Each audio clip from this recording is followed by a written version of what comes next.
Hi అండి, welcome to Manvi vlogs. ఈరోజు అయితే మా ఎంగేజ్మెంట్ ఎలా జరిగిందో చెప్తాను మీకు. ఇలా అవుతుందని అయితే అనుకోలేదన్నమాట. సడన్గా ఇలా అయిపోయింది, అంటే గ్రాండ్గా అయిపోయిందనమాట. సింపుల్గా ఇంట్లోనే పెట్టుకుందాం అనుకున్నాం, బట్ అనుకోకుండా స్టే చేసేసాము. ఇలా నాకు బట్టలు పెట్టేసిన తర్వాత మా వాళ్ళు కూడా తనకి బట్టలు పెట్టారనమాట.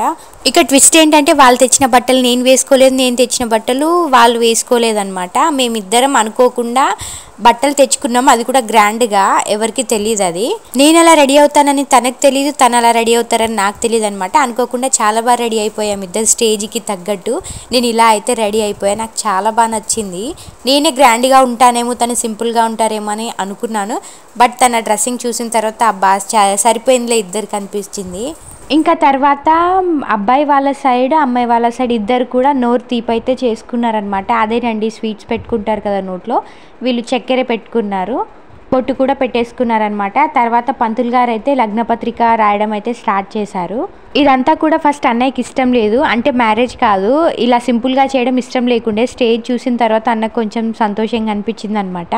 ఎందుకంటే మా ఇంట్లో ఫస్ట్ మ్యారేజ్ నాదేనండి, అందుకని చెప్పేసి ఫస్ట్ కూడా ఇలానే చేస్తారా అన్నట్టుగా తను ఫీల్ అయిపోయారనమాట.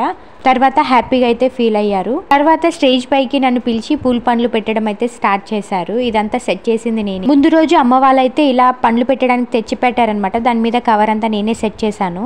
అన్నయ్య హ్యాపీనెస్ చూసారా, తెలియకుండా కేక్ తెప్పించి ఇద్దరితో కోయించారనమాట. తన ఎంగేజ్మెంట్ గురించి ఏదో అనుకున్నాడు, బట్ అందులో కొంచెమైనా అయినందుకు హ్యాపీగా ఫీల్ అయ్యారనమాట.